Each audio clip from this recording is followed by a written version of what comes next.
Today I'm going to take you through some questions that will result in you getting to choose which Warhammer 40,000 army to play as, now that the 10th edition of 40k is underway and we know how things look in this edition for each faction. If you don't know what Warhammer 40,000 is, I have a video on the 10.5 things you need to know before starting, but for now, just imagine adults with Barbie dolls, but instead of making them kiss, they want to kill with their bolt guns and die for the Emperor. Also, Barbie is no longer a vet astronaut car mechanic, but a private school graduate and none in heavy plate armor. While I could have done this as a series of short videos, where you click on one video, it leads to another video and an intricate web of videos, that would knock out one of the deciding factors. You might think, yep, that sounds like the faction for me, but then as you continue watching, you see some models and think, ooh, what's that? A result that couldn't have happened if you only ever ended on one video. Also, I saw that CGP Grey did a video like that, and it, ravaged my year. So I'll stick to one big video. I like the look of the Sisters of Battle and their gothic tone and taking religion to a fanatical extreme, but that is not for everyone. If I go through this with you and you end up with an army that you don't like the look of, the feel of, the lore of, or the model cost, just watch the video again and get a different answer. You can go out by yourself and buy whatever models you want and paint them however you like. I am looking at the core or main playstyle of the faction to get an army that suits you. So you can have a horde of Space Marines, that's something I like to play as. You can have a shooting-based Orc army, but if you're looking for a defensive shooting-based army, there are other factions with that focus. For each faction, as well as their main playstyle, I'll talk a little bit about their origin, some of their lore, but that lore is more quick memes than super detailed. I don't care much for the insanely competitive 40k side, and even if I did, there is no winning army or best army. Even a faction that's performing well right now will need a player that knows how to use it well, and any faction doing too well will get balance patched, because Games Workshop treats this tabletop game with a fixed paper rulebook like a live service game with mixed results. Another time for that topic. But you will be buying and building and painting a lot of models, so pick what you like, not what is currently A tier in tournaments. To keep this video under an hour, I have to cut out small factions like Assassins and the Inquisition. You shouldn't have been expecting them anyway. And I'm not going to mention certain sub-factions unless they have a distinct model range and their own codex rulebook. Sorry, Emperor's children, not you today. If you don't like how I've ordered this, please make your own video or leave a comment about how you would have done it differently. There is going to be a lot of jumping around, which will really ruin YouTube's impression of this video, as my algorithm retention is going to look terrible, so please pop a like on the video just to boost it back up. I appreciate that. If you're here for the premiere, can I get a whoop in chat? You won't be able to click on the timestamps, but anyone watching afterwards will. Let's begin with the first question to help you choose which 40k army to collect or support. Which of these 4 styles do you prefer? Option 1. Every day I wake up and choose face-to-face violence. These are the armies that get stuck in. Claws, knives, bigger claws, stuff you stick in your enemies instead of relying on shooting them at range. Option 2. Defense is the best form of offense. These factions love guns, big guns, lots of small guns, and grinding down the enemy in battles of attrition. Or having a very, very big gun. Does everything go according to Keikaku? Do you want to declare to your opponent that you think you are smarter than them just by putting this army on the table? This is for the fastest armies that can outmaneuver, the most elite armies to outplay, and the most complex armies to outthink your opponent. Or option 4, do you not like making choices at all and want flexibility? A faction that doesn't specialize but can do it all. Choose one of these options, and if you want, you can choose the timestamps to jump ahead to that answer, whatever's easiest for you. First, close combat violence. Next question, do you want to paint a lot of models and have a horde, or do you want a small elite group of murderers? If you want a horde, do you want to be supported by hungry monsters or big vehicles? If you chose the hungry monsters, then enjoy Tyranids. They are the poster child of the new 10th edition of 40k and very popular among my audience. There are generally 2 ways to play them, lots of big monsters or lots of little ones. You can also have a mix. The Tyranid's thematic origin is all of the bug-like alien creatures you see from sci-fi. We have the alien from Alien, but there are no chestbursters, instead this starts off a Genestealer cult. More on them later, as they are a separate faction. We also have the alien queen from Alien, but that model has been updated and now looks a little different. There are big cannon bugs straight out of Starship Troopers, and burrowing bugs like the Zerg from StarCraft. I know Warhammer's been around longer, but it's a look. In the lore, the Tyranids are the simplest to understand. A fleet of hungry creatures from another galaxy that wants to eat everything. There's no diplomacy, no tragic backstory that most other factions have, no concerns for race or gender, they just want to eat, and so they are one of the more fun factions. Because they are a faction that's been around since very early in 40k, there are a lot of models, and basically all of them are valid in one way or another. This is a Zote. You will find it under the Archivist rules. Older players love it when I say there's a Zote. One of the biggest drawbacks though is it's quite a lot of models to paint, but as the starter army of the 10th edition box set, they currently have some of the cheapest models available to get secondhand and expand that horde. Okay, if you chose the other side and want vehicles supporting your infantry horde, then boys, the orcs are for you. They can be played as a horde of infantry running at the enemy, screaming, and that can be really fun to roleplay. You can have a wall of clanking walkers, or choose speed, and have drag races of ramshackle vehicles and bikes. Then you just have to think of the enemy as obstacles on your racing course. There is a phrase you will use. It is wah, meaning war, or yay, or charge, or banzai. You can have a lot of vehicles in your army, and you can put your horde of orcs in big vehicles, and then you have a fast orc horde. So many ways to play. Like the Tyranids, they don't have complicated lore, so they're a great starter army to understand. There are orcs. They are green. The biggest orc is in charge. Hitting things is fun. They're based on the punk, the rock, and the biker gangs that were seen in the UK and several other countries in the 80s and 90s. But unlike other sci-fi like RoboCop, where the punks are violent outcasts to be scared of, the orcs are fun. And also violent and simple-minded, but they came from a mix of Tolkien's orcs and the anti-establishment that was early Games Workshop. You have to remember, choosing to be a games designer or reenactor at that time was as rebellious as being a NEET that talks about anime. Or someone that is anime-looking. Certainly not mainstream. With orcs, you have to like painting the colour green, or at least have a good can of green spray paint. There isn't really a wrong way to build the models, so they are very customizable. If it's wacky to put a buzzsaw on the front of your car or a wrecking ball on the side of a truck, do it. The orcs approve. It's very creative, it's very simple, and orc players I've met always have a great sense of fun around them. Remember, orcs is never beaten. If we win, we win. If we die fighting, so that don't count. If we runs for it, it's not over because we can always come back and have another go, see? You can't go far wrong with orcs. And even if the people around you have never played 40k before, I think they'll all be able to understand orcs in space. Going back now, if you want a band of elite killers instead of a rabble, there will be blood spilled. But does it have to be your enemies, or will any blood do, so that even if I lose, I still win? If any blood will do, then I recommend the World Eaters. If you want a fun time and like painting red, these are for you. They are simple to play but hard to master, and they love getting stuck in. The World Eaters are Chaos Space Marines, traitors, who dedicated themselves to the Chaos God Khorne. Khorne doesn't care who bleeds, so long as there is blood, he is happy. And thrones for his throne skull. Skulls for his skull throne. The army comes from one unit way back in early 40k, the Khorne Berserker. He likes cutting things with his chainsword. That is a chainsaw crossed with a sword. The model was recently updated, and they have a bit of a chained up gladiator vibe. They have these implants in their head, and it hurts when they aren't killing things. It means you can't really keep a lot of them in the same place for very long. Otherwise there's fewer of them.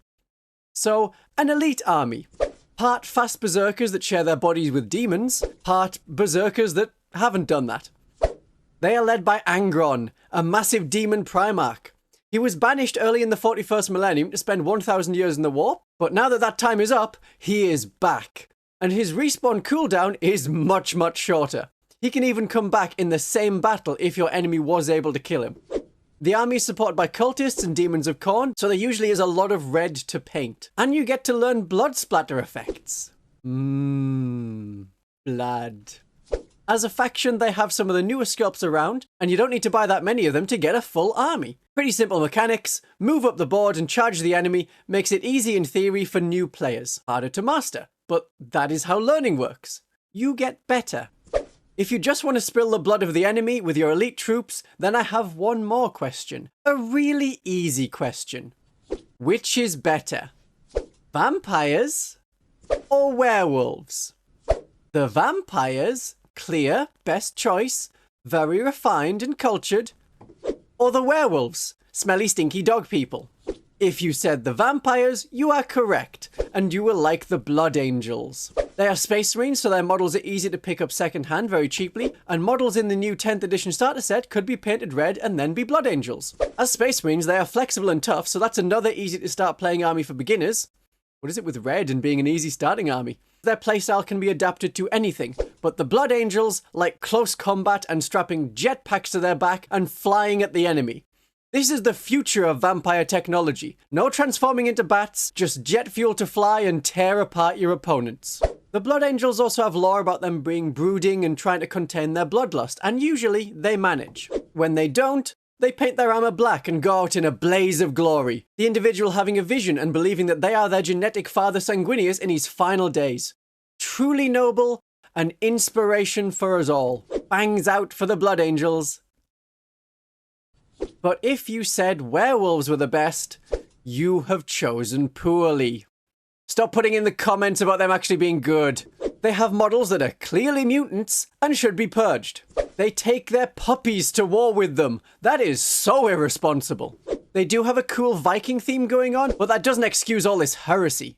They play like the Blood Angels, but are clearly worse in every single way. They have the strangest tactics. There's some dogs. We can all ride dogs. Forget it. Nobody's riding any. Hi-yo, Silver, away!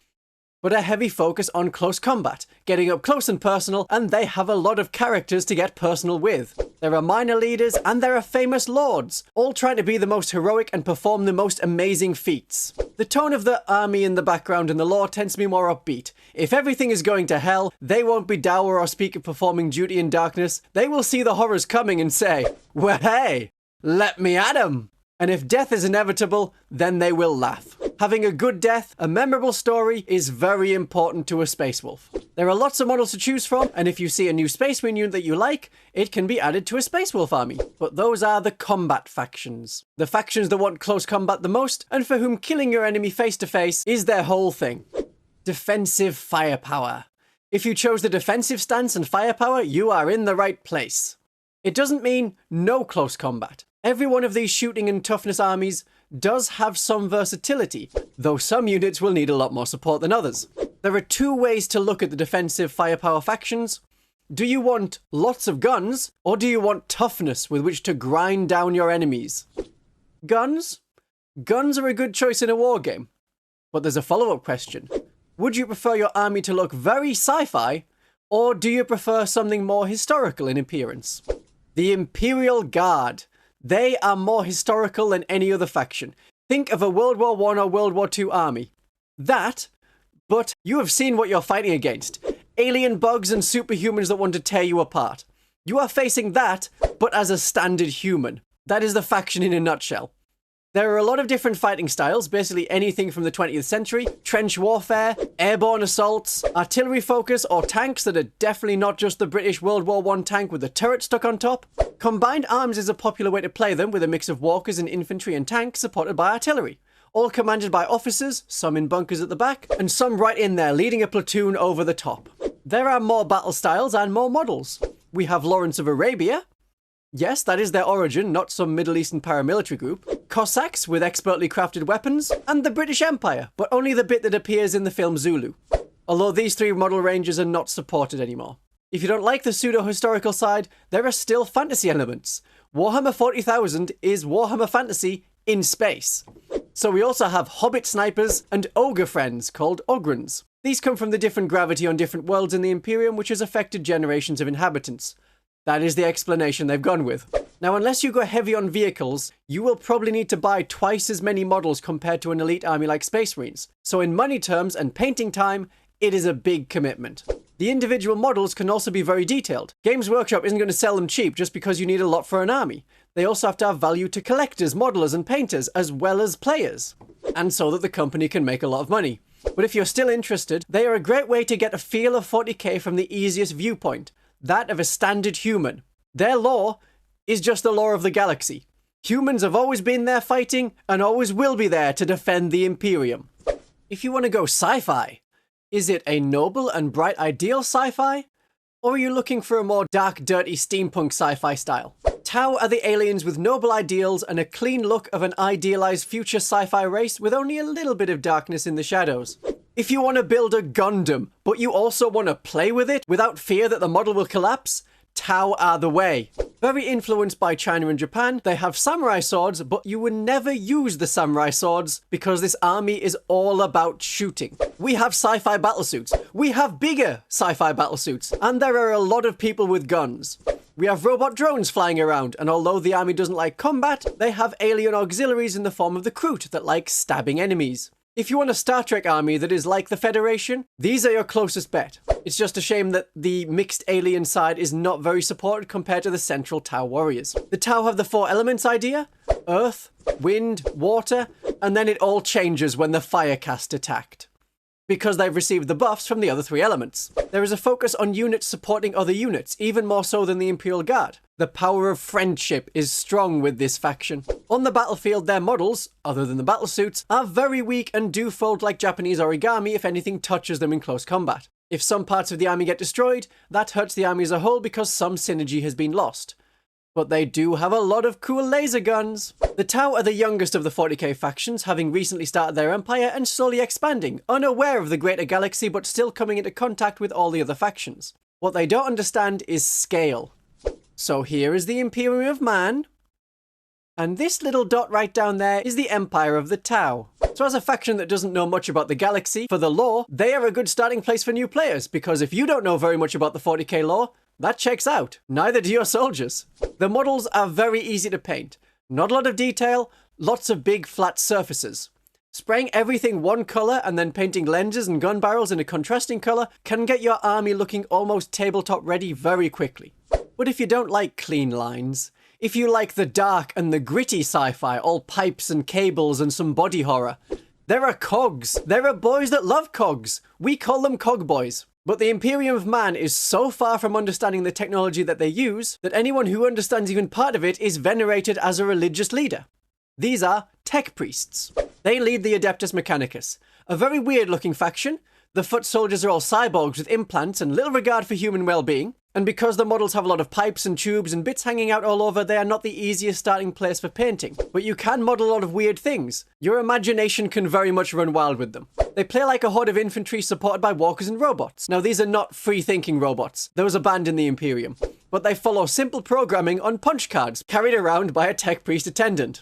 And although they are one of the most expensive factions to buy, they are very fun and have a weird look, and you get to use strange weapons, each of which certainly breaches any modern rules on war and also breaches radiation safety guidelines. For these next factions, there are no hordes of guns, although you can still have quite a few.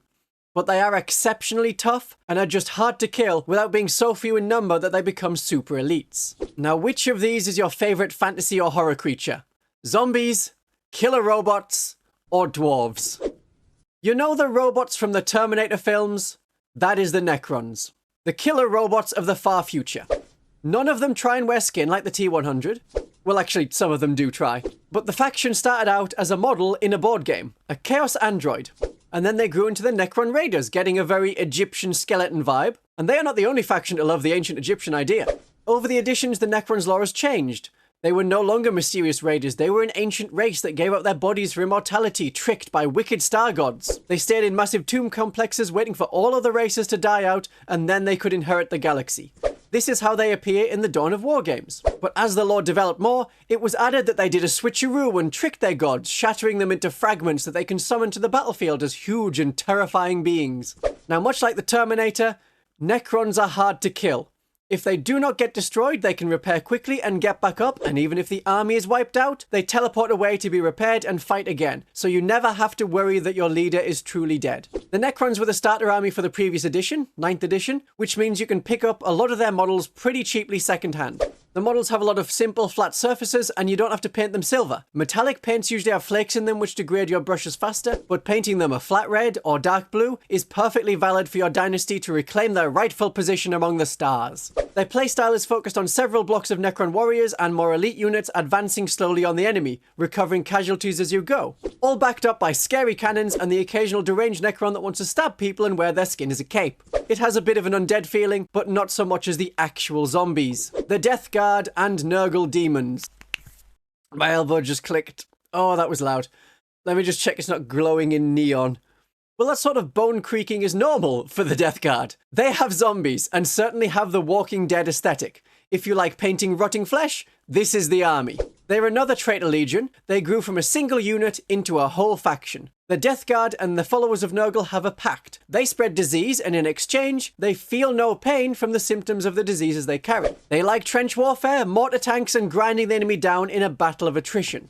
With very few exceptions, they are slow, so don't expect to be rushing at the foe as fast zombies. Their zombies are the traditional mindless hordes. The Death Guard are one of the most played factions because they were the 8th edition starter set, and they also have quite a lot of models that can be picked up cheaply second-hand. I would say that they are medium difficulty to paint because they are Chaos Space Marines, which is a lot of flat armor, but they also have a lot of gross details on top of that. Their tactics are simple to understand, but that will mean that more experienced players will be able to counter you because they know exactly what you can do. Mostly, walk slowly towards them. But there are several ways to play Death Guard, but I do have a video on how to win with Death Guard using different playstyles. Now, if you didn't like the horror aspect so much, you picked fantasy dwarves. Yes, they can be scary though, but tend not to be in the films of the recent decades. The Leagues of Votann. Space dwarves. Formerly called squats. That was in 2nd edition when I started playing. Their range of models is rather small. When they were released in 9th edition, they were very overpowered, and this clip summarizes both the response from Games Workshop and 40k players. I edited the audio, but that sums it up better. They are now a much more balanced faction, but because of the small number of units the faction currently has, it can get unbalanced quickly, as there are no backup units to fall back on if the main lines are badly pointed. In the lore, these are dwarves that like rock, and also stone. That is the short version. They're made up of the kin. They were formerly humanoids, like the Ratlings and Ogrins of the Imperial Guard, but they edited their genetic code so much that they are basically alien mutants now. All of them are short, they stuck with that. No, let's say they are efficient with their size. And there are two kinds of kin, flesh and bone, and AI. They are treated equally. No robot slaves, a perfect harmony. For now. They are guided by AI called ChatGPT 40,000, or Ancestors. These are slow thinking machines, haven't been updated to the latest OS, and take a long time to give an answer. It's deep thought from Hitchhiker's Guide to the Galaxy. If you made a 1,000 point army and it turns out it has 42 models, just know it was the Ancestors' will. The Leagues of Votann models are very focused on the spacesuit aspect, and you can paint them in a lot of different ways, and the internet has had fun with that. Quite easy to paint, and they have vehicles. Big, and, well, I think you can understand that there is also one that is not as big. And also not as big as the transports of other factions. It is compact. The Land Fortress is a lot of points and rather powerful, so as well as being quite easy to paint because of the spacesuits, they are cheaper than other factions to buy a full army of. As they are the newest faction to be reintroduced, there isn't really decades of lore to catch up on, as that has mostly been retconned and there aren't hundreds of units to choose from. So if you wanted one of every unit, that is not only a good place to start, it is about the only 40k faction where that is reasonable. On the tabletop, they are tough, and they have a range of powerful weapons. Their current army mechanic is all about grudges. Remember, these are fantasy dwarves in space. So as enemies kill your units, if they can get through your toughness, those enemies get grudge tokens, which makes it easier for your units to get their revenge. A pretty good starter army. That wraps up the defensive armies that have a lot of guns and/or toughness. Next, we move on to the faster and the more elite. Usually these factions do not have a lot of models. They're very elite, which can be made up for with speed, clever shenanigans, being a magic boy, or just being the absolute best, like one model just standing alone, levels of elite. If you haven't clicked along to one of the times on screen, let's look at the elite of the elite. Now, do you want big robots or super Space Marines? So super that they're as far above Space Marines as Space Marines are above normal humans. Okay, so, at the end of the Iron Giant film, do you like that the Iron Giant sacrificed himself? Or do you think that at the end of the Iron Giant he should have become a giant murder machine and gone on a killing spree against humanity? The noble good guy answer is the Imperial Knights. Do you like the look of the knights of old and think of that, but crossed with the Iron Giant? That is Imperial Knights. The Imperial Knights had been there in the background of early 40k, but what really took people's imagination was Titans. Really massive skyscraper-sized mechas. However, for them to be the true scale of the game table, there is not much else that can fit. The bases of Titans are at least the size of a dinner plate. So Games Workshop brought in Imperial Knights, a way to have massive walkers in regular games of Warhammer 40,000. Most other factions would get their own monster or walker of a similar size after the Imperial Knights. The Knights come from feudal worlds with backdated technology that have fallen into a dark age, but they still have these massive walkers to defend them. Same structures of nobility, with inherited suits of armour and weapons. These are just really big suits of armour. And yes, the models are big. But you can see the knight aesthetic. We have the fancy helmets. You see how the knight armature looks like its cannons are actually lances that you use for jousting. Or you can go more 40k aesthetic and have really big chainswords on a model the scale of a building. The Imperial Knights have a very different playstyle to all other armies. Imagine football. Yes, this is football, but you don't have 11 players. You have 4 basketball players that are allowed to pick up the ball. It's not the best army for new players to go against other new players, because if your opponent has nothing to take down a knight and doesn't know how to get around and score points while staying alive, you are going to be so mismatched that you're not going to have a fun game. But if you did love the knights the best, you can also have them as an ally to other Imperial human armies. So if you thought the Imperial Guard were okay, a defensive firepower focused faction, get some of them, and you won't need as many models, since a noticeable chunk of your army will be this one massive knight robot that is supporting them. There are a lot of flat surfaces and open panels and banners and areas where you can do your own freehand painting. So if you're really good at painting and like painting intricate details, the knights can be a wonderful canvas for that. There is a high cost per model, but once you have a few, that is the army just done. And they are similar, very similar, to the Chaos Knights. So the Chaos Knights are the evil version. Look how evil they are! So evil! Look at the birds. Birds represent evil. You look a pigeon in the eye and tell me it isn't planning an arson attack. So we have big lasers, we have skulls on robot heads, and a general look of the Black Knight. These are unambiguously the bad guys. When Games Workshop gave the Imperial factions an Imperial Knight, they had to balance it in terms of Titans, so if there's good Titans, then there must also be bad Titans. So as the Imperials got the Imperial Knight, the Chaos factions got the Chaos Knight. And Titans that just like murdering and crushing stuff, rather than being protectors of humanity. In lore, they're basically the same as the Imperial Knights. They're feudal worlds with some high-tech, but mostly very low-tech. Then, they fell to chaos, either in the big rebellion called the Horus Heresy, or in the millennia that have happened since. Rather than fighting for any noble ideals, they fight for personal honour, glory, and seeing who can kill the most stuff. Their current playstyle is based partly around having massive cannons and crushing stuff, but that has an effect of fear.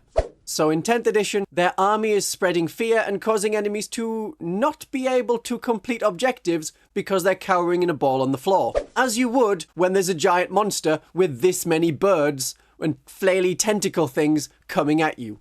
You can have an army supported by any kind of demons, or you could have chaos cultists, so you can thematically represent an evil knight and their peasant men-at-arms forced to come along with them. So for supporting them, there's a lot of diverse units you can pick. And they are often seen fighting alongside the Chaos Space Marines. So you very much can be the dark mirror of a Space Marine army. If you have the money for the initial buy-in, you have the army done for less than other factions. And you can get these models and any other models I've mentioned in this video today cheaper than buying direct from Games Workshop. If you are in the UK, I have an affiliate link in the description to Firestorm Games for 12% off.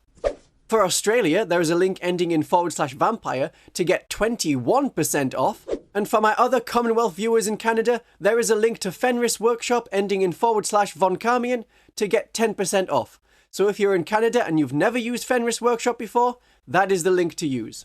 But what if you don't like giant robots? Well, actually, in this faction you can also have Imperial Knights.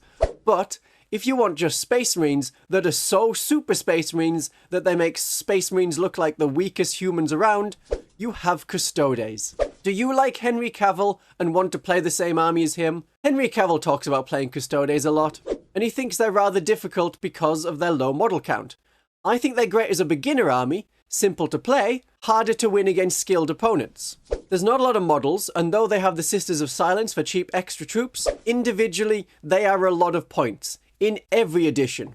And the Sisters of Silence still feel kind of tacked on. They're a bunch of anti-psyker people, like the opposite of a psyker. They generate a sort of null field of anti-psychic stuff, which in-game doesn't actually fully turn off psychic powers, because that would stop other players with fully psychic armies from being able to play the game at all, and we don't want that. But the Custodes are easy to paint, and it is very cheap to have a full army. As long as you have silver or gold, yeah, you're good. But you can paint them any colour you want. In the lore, the Emperor is on the throne. Maybe. In a recent interview, John Blanche said that he might actually be in a box hidden behind the throne and he's just a bunch of dust and bones. But let's assume that this guy on the throne is the Emperor. He is alive as a psychic entity, and that acts as a beacon for the Imperial forces to travel through the warp. The warp is like hyperspace or light speed, but crossed with the physical embodiment of hell. The Custodes protect the Emperor in his palace, and then Games Workshop decided they want to sell more models, and so the Custodes figured that sometimes attack is the best form of defense. So now they roam the galaxy as elite strike forces, getting rid of threats to the Emperor. They are so much more than Space Marines. They're bigger, they're tougher, and with a stat profile on their infantry that rivals some factions' tanks. They are super elite. With a main playstyle, very simple to understand, go to an objective, kill anything that's there, and then hold still, with your opponent unable to kill you. Now what if you don't want to just be sitting still and tough? What if you want shenanigans? What if your whole thing are clever maneuvers, which are the tactics of our next two factions, but which one you want comes more down to background? Would you prefer to overthrow an evil oppressive government as a resistance group, showing that aliens and humans can live in harmony? Or do you just live for chaos? Like, you know all the eldritch horrors beyond human comprehension? Would you like to command them? The resistance movement of the Genestealer cult isn't from a young adult novel. These are monsters, a mix of discontented humans and alien DNA. The Genestealers of the Tyranids created this faction, but in 10th edition rules, it acts alone. The Genestealer cult was created in the early days of Warhammer 40,000 as a bunch of cool-looking mutants and psychers with a big fat alien leader on a throne. You may have also heard that they drove around in pimped-out limos, but the limos weren't official models, and they've yet to appear properly in the model range. And while any group of humans and potentially other species could be infected with Genestealer DNA from what is called a Genestealer kiss, which makes their next child born a hybrid, the models available are focused around oppressed human miners. So we have demolition charges, industrial drills, and pressure suits. The Genestealer cults wait for generations before rising up. Each generation looking more like their host species until the 5th generation is born as pure strains. And these Genestealers are able to start the cycle all over again. When their enemies are at their weakest, the cult will rise up to overthrow the planetary government, all in the name of the coming star gods, the Tyranids. But this has tragic results, because even if they survive as a secret rebellion and then succeed in their uprising, they get eaten by the gods that they worship. It's very Lovecraftian. You may not like having a faction that cannot truly win, but in 9th edition some examples were given of Genestealer cults who succeeded and lived on. Either the Tyranid fleet coming to consume them was destroyed, or in one case, they weren't eaten and got to fly with the Tyranids onto the next planet like tiny fish that follow a shark. The tactics they use are to be a covert horde, putting a lot of models into an ambush strike to make it work. With their mining background they tunnel up from below to attack enemies, but they are not a true horde. They don't have the flat numbers to keep going the way that a Tyranid horde can. Their current army rule lets you bring units back, potentially, but the cult units tend to be very squishy. If you don't wipe out your target and hang around, anything can kill Genestealer cultists. That fragility makes them one of the harder factions to play, as you have to think like an insurgency rather than as an army. If you did want to play more as an army, we can take units from the Imperial Guard as corrupted brood brothers, cultists within the military, or cultists using stolen equipment. So the options are larger than you think, but you don't get everything from the Imperial Guard. No friendly hugging Ogrons. To buy Genestealer cult, they are one of the more expensive armies as you have to have a lot of infantry models, and we don't have that many different units. It is mainly the core hybrids you have to rely on. That and your own wits. But the Genestealer cult offer a glimpse into the civilian side of the galaxy and how they live. In short, it is unpleasant, so rise up comrades and free this world for the star gods. Or the other faction that uses strange methods and shenanigans to win, not the cultists of some space horror, but the eldritch horror itself, the Chaos Demons. The Chaos Demons have several flavours of Greater Demon to haunt your dreams. We have Sexy Goat with 1 to 6 breasts, never 0, minimum 1. Big Bird that is always renovating the house and changing where the keys are kept, Screamy Bull who is always angry, and Ugly Bastard. He is actually the most loving. These are the leaders of the army and act on behalf of their patron god.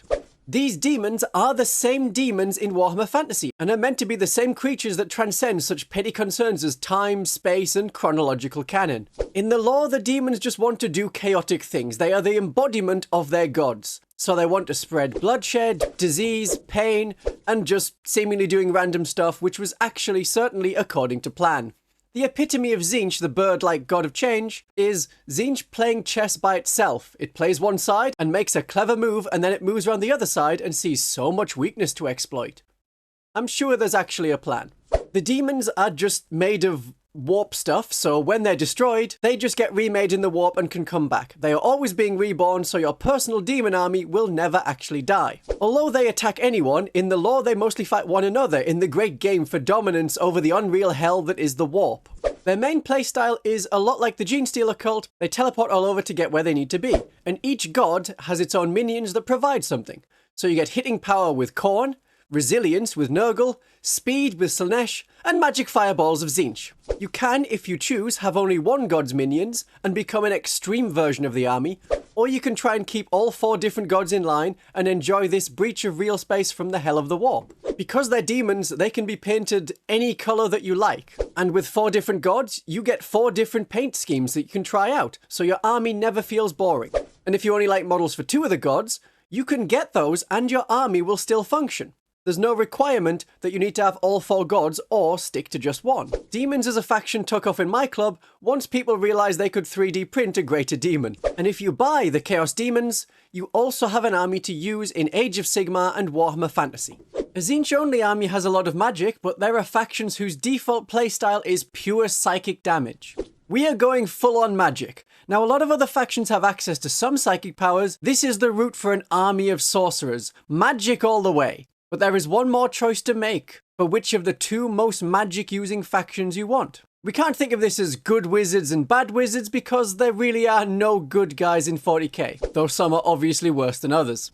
Nor can we break it down into like a D&D style of sorcerers, wizards, druids, and warlocks. This is the difference. Do you want your army to move up the battlefield flinging spells, or do you want to teleport around and get all over the table?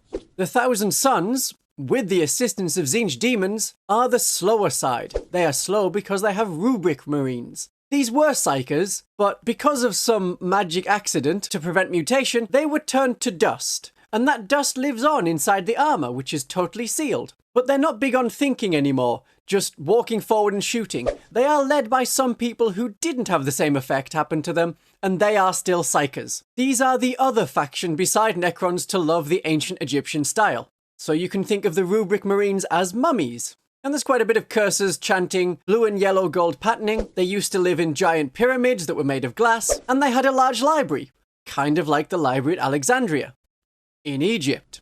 Aside from the rubric marines who are very good shooting, enhanced by the psychic powers of their aspiring sorcerers and more regular actual sorcerers, they have a big centerpiece model of a demigod, one of the sons of the Emperor of Mankind that turned to chaos. To sum up a recent collab I did, Magnus is a big nerd with a big stick. You don't need to have many models unless you prefer the Zangors, which are mutants that have blue skin and run around braying like beastmen. You get a lot of them in the starter box, but most people prefer the Egyptian magic side. If you want to be the one person in the comments who says, "Well, I like Zangors," then please go ahead. You have only my support. So through the use of various spells and buffs and magic powers, they make the rubric marines better, while the rubric marines themselves are rather tough to get through, and so they often get paralleled with the Death Guard. Another tough but less magic-y, in fact magic-hating, Chaos faction with their own massive centerpiece model. But every unit, or pretty much every unit in the army, has some kind of psychic powers to throw out. But if you want magic that lets you teleport all around the battlefield, well, we have the Psychic Grey Knights.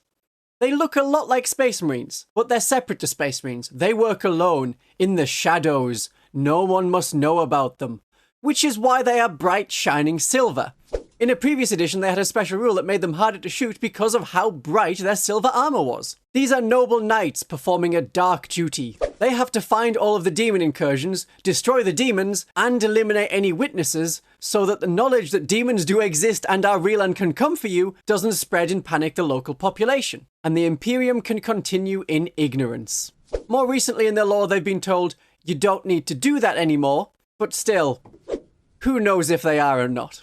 I've never seen a Grey Knight's army that wasn't just painted silver, so if you want to build the models and spray them silver, that's pretty much done. You just need to have some glowy effects on the blades, and it looks good. They are much more limited in their range compared to regular Space Marine armies. It's just guy with big halberd, Terminator with big halberd, and big walker that very much looks like a baby carrier. Everyone says it looks like a baby carrier. I think we can see that this was maybe a design mistake. But all of them are psychers and have some kind of psychic power or ability. They can shoot through walls. They can outthink the enemy. They can outmaneuver them because as a small elite army, right now, their army rule is all about teleporting around the battlefield to get to where they need to be. There have been issues around balancing them against demons because they are demon hunters. That is their whole job. So it can't just be that if you only ever play against demons, you always win. So any kind of anti-demon weapons that just instantly kill demons have been removed from the tabletop, if not removed from the lore. But they have the magic, they have the elite, and they have no witnesses. What if you want to be less about teleport shenanigans, magic, and being absurdly elite to the point where you only have 4 models and that's an army? What about speed? While other factions do it well, the Eldar do it best. They are space elves. And there are 2 ways to go about Eldar that comes as another question. Do you want to be fast and fragile, or very fast and very fragile? The fast but not too fast version are the Eldari. They are elves in space and they live on these craft worlds, which are continent-sized spaceships, each holding their own civilization. They believe in peace, harmony, don't let her in, protect your soul, tranquility, serenity. They take some of the ancient Greek and Chinese philosophy and then also add in some of the Eastern backbanners, though not as much anymore. In the lore, they previously engaged in such absurd levels of hedonism and violence that it created a chaos god, Slaanesh. So Slaanesh is the last-born chaos god, but because chaos gods transcend time, has always been there and always will be there. These Eldar are the ones that thought, that's getting a bit weird, I'm gonna leave on my massive spaceship. So they live on the craft worlds and are known as craft world Eldar. When Eldar die, their souls are taken by Slaanesh, but with the use of spirit stones, they can keep their spirits safe and hidden on the craft world. And these spirit stones can then be attached to wraith constructs so that the spirit can inhabit a shell in a ghoulish way as the dead come back to fight. The Eldar like to have a lot of certainty. Their psychers are all about predicting the future, not just so the race can survive, but also on the tabletop, it lets you have certain dice as certain numbers. At the moment, you have a pool of dice that you can dip into whenever you need it. You need to roll a 3 at a crucial moment, you have a 3 available. Otherwise, they are an army that has a lot of rerolls. So if you think, I'm really bad at rolling dice, this is the army that can counter that. Their units are highly specialized. This unit does long-range firepower. This unit does close-range firepower to destroy tanks. This unit does close combat to kill lots of horde infantry models. And this unit does close combat to kill more heavily armored infantry. And these aspect warriors are not as good against anything they're not specifically designed to destroy. But everything in the army is fast. It's all about getting around the enemy, striking where they are weakest and capturing points that your slow opponents couldn't reach. Even if you pick a lot of the slowest units, the Wraith Guard, they can still perform hit and run tactics or strike from vehicles. For a painter who's unsure about what they're going to paint the army as, they are a great starting place because each aspect unit has its own paint scheme and looks visually interesting compared to literal legions of identical Space Marines. So you can have, between the units, a rainbow army, and you won't get bored painting the same colours again and again. So, realising that painting yellow Space Marines and yellow being a horrible colour, everything is horrible, but you've committed to do this for the last 20 years and can't stop now, that won't happen to you with Eldar. There has been a stigma that goes with being an Eldari player across the editions, because they are one of the most annoying factions to play against because of their unusual tactics. And while Genestealer Cult and Demons also play very differently, Eldar are an army that come up quite a lot because they have been around since the first edition. Now, any decent player will know that you can be rubbish with Eldar, same as any other faction, but the distaste of Eldar players and their armies continues, unfortunately. Now, if you chose to be very, very fast with a side of being extra fragile, then there is a follow-up question. Which of these Batman villains do you most relate to? The Scarecrow or Harley Quinn? Now, the Scarecrow is all about fear and terror and panicking your enemies until they are so incensed that they become useless. These are the tactics of the Drukhari, known as the Dark Eldar. When the massive Eldar orgy violence parties were going on, the Dark Eldar stuck around the longest, and their souls are scarred because of it. Slaanesh is constantly siphoning away part of their soul energy, so the only way that they can build it back up and stave off Slaanesh's predations is to make other creatures suffer instead. So they are less of an army and more of a raiding and terror party to cause as much pain and fear as possible so that their own souls can be protected. They have a huge focus on using transports to zip around the battlefield extra fast and strike at the most vulnerable and cowardly parts of the enemy. They have a mix of 3 different sub-factions all crushed into one. There are regular Cabalites, your Dark Eldar warriors, the acrobatic gladiators of the witch cults, and the monsters of the homunculus covens. While you can specialize in one group over the other, in the past and the present, though not necessarily the future as more detachments are released, the Drukhari have been pushed to have a mix of all of these units in their army instead of focusing on just one. And they don't have such a large range in any particular subgroup for you to be able to have a diverse army using only one. And so you do get an army that, especially at the moment, lacks synergy between the different parts, as it functions as 3 different groups that just happen to all be on the battlefield at once. The witch cults advance and charge and kill light infantry, in theory. The rules are not amazing for them right this minute. The Cabalite incubi can kill heavy infantry, in theory. They're quite overpointed at the moment. And the monsters of the homunculus coven hold objectives and survive. They do that okay. But if you only like a few of the Drukhari models, you can add them to an Eldari army, or vice versa, and you are now Ynnari. They seek to revive the god of the dead and restore the dying race to its former glory, and don't have any particular loyalty to the Eldari craft worlds or the dark city of the Drukhari. They are seeking resurrection over hiding in spirit stones or keeping the god Slaanesh satisfied. So there are a lot of diverse models you can enjoy painting and playing with. The drawback being, you're probably going to have to enjoy all 3 of them at once in order to be effective on the tabletop. Choosing Harley Quinn very obviously gives you the Harlequins. What will DC think of next? They are technically smart like Dr. Harley Quinn, but seem to act randomly and stupidly very often. If you joined a drama club, this is the army for you.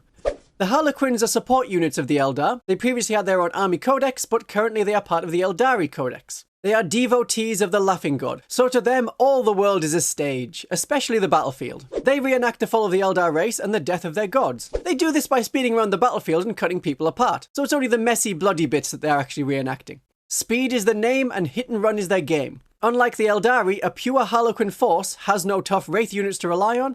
They are the most glass cannon you can get for Eldar. In combat, they hit hard, but tiny knives and a bad review shouted at them will be enough to end their career. Because they can support other Eldar armies, you may want to get a unit, and they can be used in the similar but different Warhammer game Kill Team, which is for elite squads fighting one another. And if you like one unit, you could get more. If you don't like the models or the extreme playstyle, you could go for Eldari or Drukhari instead and still use the Harlequin models. The diamonds, though. If you want the models to look like this, it is hard and time consuming to paint. You don't have to, you could go for a 2-tone colour or lines instead, but diamonds are traditional, just not forever. What are all these unusual playstyles being talked about? Speed, toughness, shooting and close combat? What if you want to start an army you can tailor to be whatever you want later on? These are the factions that can do that, and they're mostly based around Space Marines. Do you want your army to have a background specialised in killing one particular enemy, or do you still want to be able to just do it all? Okay, you still want to do it all, but do you want a little bit more of the focus to be on close combat, or on shooting? If it's close combat, then it is Chaos Space Marines. It's pretty obvious where the model idea came from. It's Space Marines, but evil. Or if you want to go further back, the Space Marines are actually based on the evil Chaos Warriors from Warhammer Fantasy, and so, in a strange loop, the Chaos Space Marines may be a truer version of the original intention. Humans dedicated to chaos, but superhumans in this case. There was the Great Horus Heresy, when half of the legions of the Imperium turned against the Emperor and joined Horus in his rebellion. They then lost, and retreated into the Eye of Terror, where time got a little bit weird. So they've been fighting this long war against the Imperium. To them it's been, say, 50 years. To the outside Imperium, it's been 10,000 years. But without the administrative structures and supply of ammunitions and weaponry, the Chaos Space Marines have become more raiders than a full fighting force, though on occasion they have been capable of launching full-on strikes against the Imperium and the other races around the galaxy. But you are playing pirates. They have to raid and steal because they can't make their own things, and in their desperation, a lot of them turn to the Chaos Gods if they hadn't already fully embraced them. And so the Demons of Chaos and the Chaos Knights can complement and supplement a Chaos Space Marine army. They can have shooting with big tanks. You can have hordes of cultists go alongside your Chaos Marines that worship the gods, just like your Chaos Marines do. Or you can have combat monsters. Now, combat is the main focus of the Chaos Space Marines, but they have a lot of specialized shooting units that loyalists don't get access to. That is why I put the Chaos Marines in the balanced rather than the combat category. Obliterators and Forge Fiends have impressive shooting, and you can have even more from Havocs. And the weird Slanesh shooting of the Noise Marines. Currently, they are in the Chaos Space Marine Codex. Eventually, it is assumed that they will get their own codex. But the Chaos Space Marines can also have the Khorne Berserkers, the Plague Marines, and the Rubric Marines from the World Eaters, the Death Guard, and the Thousand Sons that we've already mentioned in this video, assuming you haven't skipped ahead. And if you want even more toughness, you can have Terminators. They are very tough, with some of the best saves in the game and a pretty decent toughness to back it up, as well as several wounds. So you can adapt this army to be whatever you want. Little guys with cultists, really tough guys with Terminators. They're quite easy to paint, and they have enough interesting parts compared to their loyalist brethren that you're not just painting flat surfaces again and again. That's very easy and simple to do, but it may get repetitive if you're just doing that. The main drawback of Chaos is you can see what the Space Marines have of the loyalist side, and you may not get that, even though you are very similar factions. In terms of the model release, the Chaos Forces will always be one step behind. Now the Space Marines. They are the poster boys of Warhammer 40,000 and Games Workshop. For as long as there has been 40k, there has been Space Marines. Every decade has a different helmet associated with them, but if you've heard of Warhammer, you have heard of Space Marines. Space Marines are diverse. We've already talked about the Blood Angels and Space Wolf Space Marines, unless you skipped ahead. They are more combat focused than any other Space Marine chapter, with their specialist units geared towards combat. But other Space Marine chapters are mostly balanced with a hint more towards shooting. But they can have any attitude you want, be painted any colour you want, and specialise in whatever you want. They have the biggest lore, but you can add and make up your own lore as much as you want. And they have a massive range with hundreds of units. If you want lots of Dreadnought Walkers, or Mechanized troops, or to be a gun line the enemy will die against, or to run screaming at the enemy with chainswords, you can. The Space Marines are super soldiers. Specifically chosen individuals are genetically enhanced and fitted with super thick armour. Most carry a bolt gun. This doesn't fire bullets, it fires something closest in size to a mini rocket which explodes after impact. And because you can paint them any colour you want, or pick a known chapter like the Imperial Fists, they are easy to paint. But be warned, if you do pick Imperial Fists, yellow can be the hardest colour to get right. But your models don't have to be all one colour. There can be a mix on the model. No problem. And the Space Marines playstyle is easy to learn. Every existing player that is willing to help you learn will have or have played against Space Marines. As a starter army, they are better than any cunning thinking force because you can make mistakes with Space Marines. Have them out of position or let a unit get surrounded, and because of their armoured bodies, they may still survive. That doesn't happen with Drukhari. And if you go into any Warhammer store and ask about the first army you should get, if you haven't got one in mind and they may pick some out for you, then they will recommend Space Marines. Space Marines can fight any foe, but if you want a speciality, good. We are going on a crusade of some sort. It just depends who we are crusading against. So who do you hate the most? Aliens? Witches? Or your own dark past? The Dark Angels are the Space Marines with the Dark Secret. Early editions had them with a North American First People vibe with feathers and totems, but they have since gone for the Arthurian Knight look. They have specialist Terminators that are extra tough, called the Deathwing, and fast and powerful bikers called the Ravenwing. They are Space Marines and they like plasma weapons, the weapons that are good at killing traitor Marines.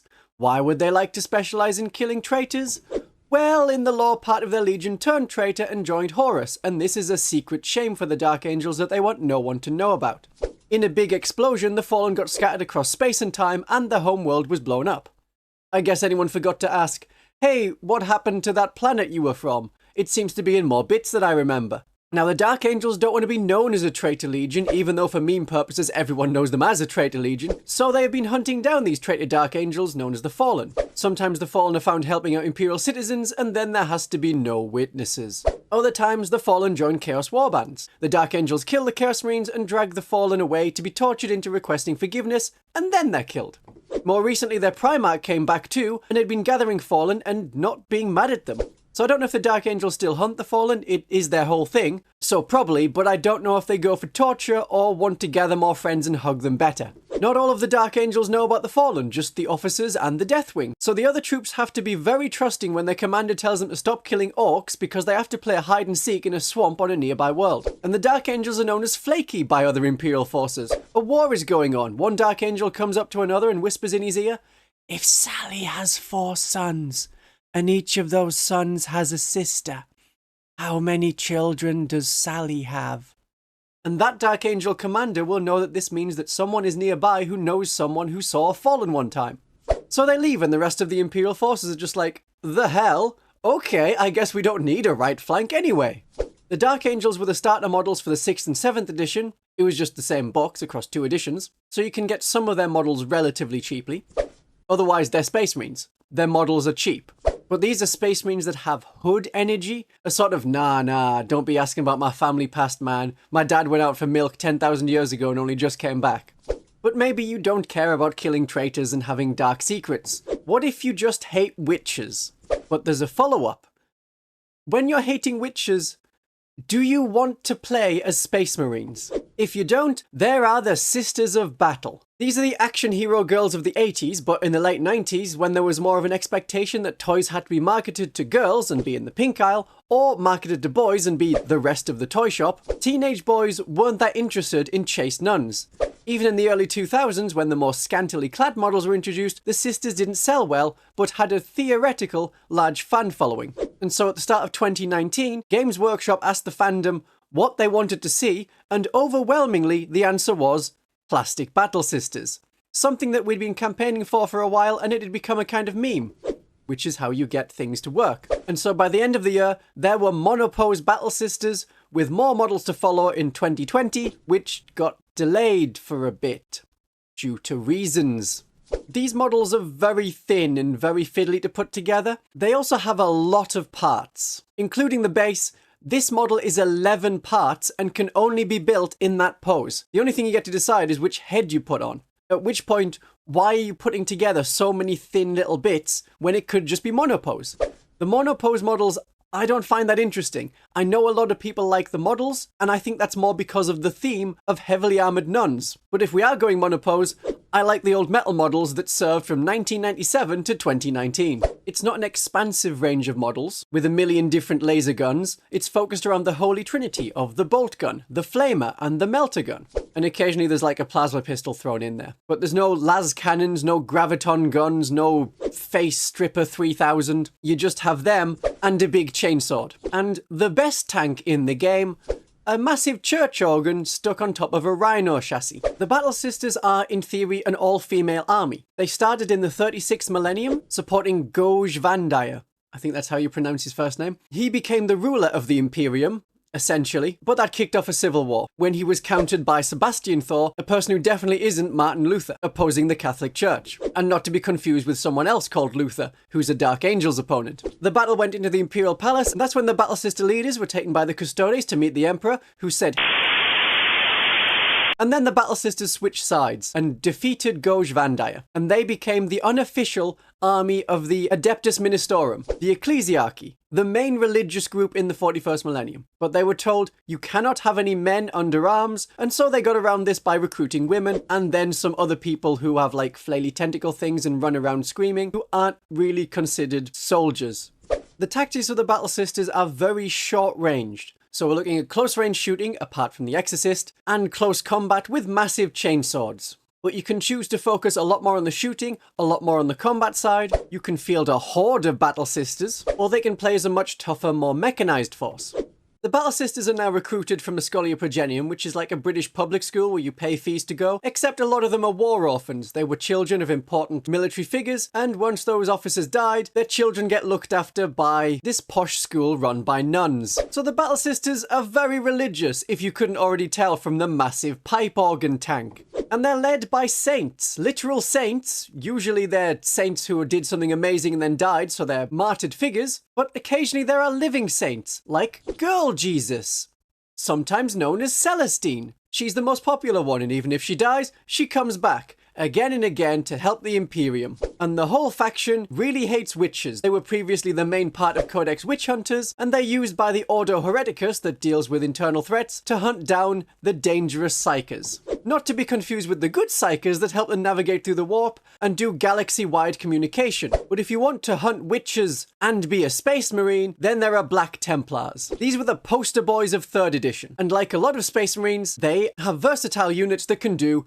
pretty much anything in any way you want them to. The Black Templars are on an eternal crusade, so they exist in a loophole because the Space Marine chapter can't have more than 1,000 Marines as long as it's not on crusade. And their crusade just never ends.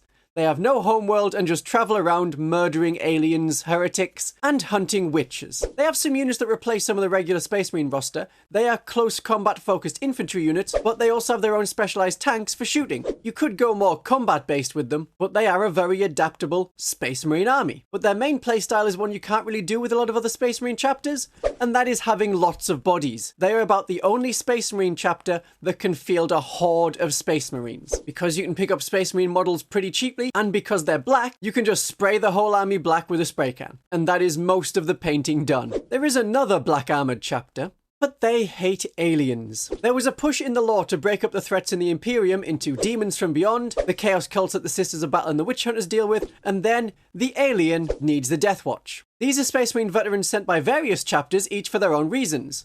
So the Exorcists are a chapter that focus on killing chaos and banishing demons. They may send someone to the Death Watch to gather information on how to kill a greater range of foes. Or might find them angrily stabbing an alien plant and think, yeah, this isn't our vibe, let's send him off somewhere. Space wolves that don't play well with others are sent to the Death Watch to learn bonding skills. They're not just sitting around a candle in a group getting drunk and claiming that the orc they killed was this big. Imperial Fists may send their best veterans as a mark of respect to the value of the Death Watch. The Death Watch was founded after the War of the Beast. A super smart orc gathered all of the orcs in the galaxy and almost destroyed the Imperium and basically did wipe out the Imperial Fists. The Black Templars might find one of their members is not as into the whole crusade as everyone else and sits them down and says, okay brother, this is an intervention. We're not upset, we're just concerned.